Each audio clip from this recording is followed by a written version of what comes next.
آپ کو لیے چلیں گے مرتضی وہاب اور عمل کے والدین اس وقت میڈیا سے بات کر رہے ہیں. وہ سٹیبلائز ہو جائے اس کے بعد باقی فارمیلٹیز کی جائیں گی.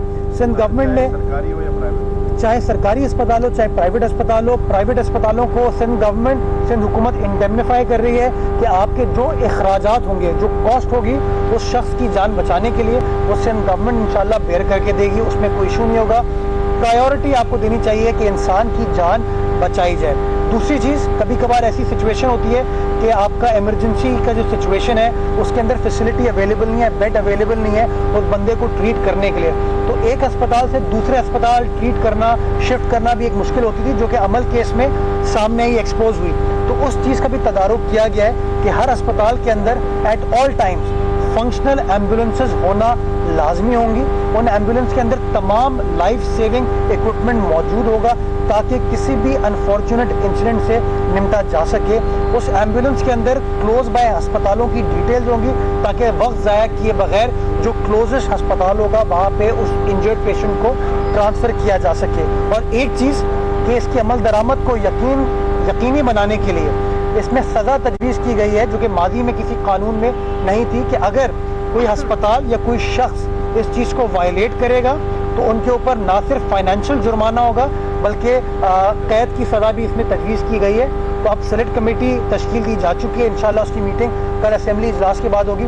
پر امید ہے کہ وہ پاس کر کے منڈے کو لے آیا جائے گا اور منڈے کو اس کو ہم سندھ اسمبلی سے پاس کرا لیں گے. یہ تو آپ نے صاحب اچھا کیا فیصلہ بات کی بات ہے کہ کوئی زخمی ہو جائے, پولیس کی اندھی گولی سے تو بندے کا بچنا ہی مشکل ہو جاتا ہے. تو اس بات کو بھی سرکار جو ہے ملوث خاطر لے آئے کہ آئندہ ایسی اندھی گولیاں نہ چلیں جس سے کسی کی معصوم کی جان چلی جائے. آپ نے قانون سازی کرنی پڑے ان کی بات کی. اسی میں ایڈیشن کر لیں کہ اس وقت وزیر اعلیٰ صاحب نے یہ بھی آئی ایس کو کہا تھا کہ جو اسالٹ رائفل ہے AK-47 جو کہ ہماری پولیس استعمال کرتی ہے وہ اب نہیں ہوگی چھوٹا ہتھیار جو استعمال کرے گی.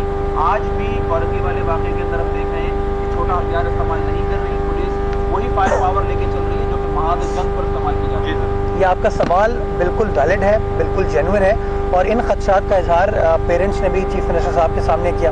میں تھوڑا بیک گراؤنڈ آپ کو دے دوں. جب یہ اگست میں واقعہ ہوا اور ہماری گورنمنٹ آ گئی تو چیف منسٹر صاحب نے یہ ہدایت کی پولیس انتظامیہ کو کہ اس بڑے ویپن کی یوز کو آپ کٹ شارٹ کریں اور ہر جگہ اس کا استعمال نہیں ہونا چاہیے.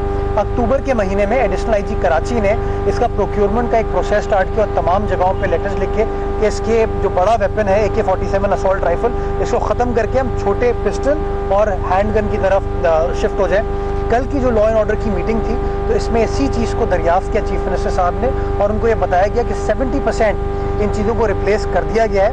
آج بھی یہ بات آپ کی درست ہے کہ ہمیں وہ بڑا ویپن نظر آتا ہے اور اس بات کی نشاندہی چیف منسٹر صاحب نے خود پولیس انتظامیہ کی تھی. ہمیں اس بات کا اندازہ ہے, خدشات ہے, اور انشاءاللہ ہم میک شور کریں گے کہ اس طرح ویپن یہ استعمال نہ ہو. دوسری جو اہم بات, یہ جو مائنڈ سیٹ ہے فوری طور پر فائرنگ کرنے کا, اس کے اوپر بھی بات کی گئی. جو پولیس کے اس وقت نئے کورسز کیے جا رہے ہیں, نئے ریکروٹس کی ٹریننگ کے, ان کو باقاعدہ گن کی ہینڈلنگ کے اوپر, گن کے استعمال کے اوپر ٹریننگ دی جا رہی ہے. اور جو نئے ریکروٹس ہیں ان کے اندر آپ کو یہ پرابلم نظر نہیں آتی. جو پرانی انتظامیہ ہے ان کے لیے ریفریشر کورسز کا ایک نظام سٹارٹ ہوا ہے اور ریفریشر کورسز سٹارٹ ہو گئے. صادقاباد جو ہمارا ٹریننگ سینٹر ہے وہاں کے اوپر آپ دیکھیں گے اس کے اندر بھی بہتری آئے گی.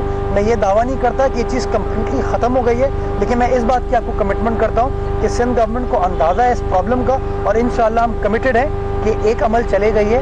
اللہ نہ کرے کہ آئندہ کسی اور بچی کے ساتھ یہ واقعہ ہو. یہ تو اچھا کر رہے ہیں عمل کے نام سے, مگر جن پولیس اہلکاروں نے گولیاں چلائی اور امبولینس میں شہید ہوئے ان کو بھی سزا ہوگی. وہ ہے لوگ کہ کون وہ لوگ تھے جنہوں نے کی, کوئی گرفتاری ہوئی, سندھ حکومت نے اس پر کیا کیا؟ دیکھیں یہ بات بالکل درست ہے. میں سمجھتا ہوں کہ کبھی بھی پراپر طریقے سے قانون سازی افیکٹو نہیں ہو سکتی جب تک اس کے اوپر سزا نہ دی جائے.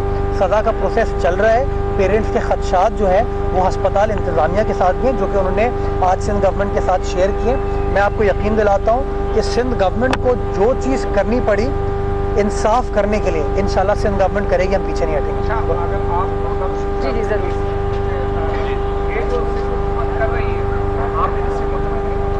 جی سندھ حکومت کی جو ایٹیٹیوڈ رہا ہے, جس طرح سے انہوں نے ہماری بات بھی سنی اور اپنا کنسرن شو کیا, ہم بہت گریٹفل ہیں. اوبویسلی ایک افسوسناک واقعہ ہے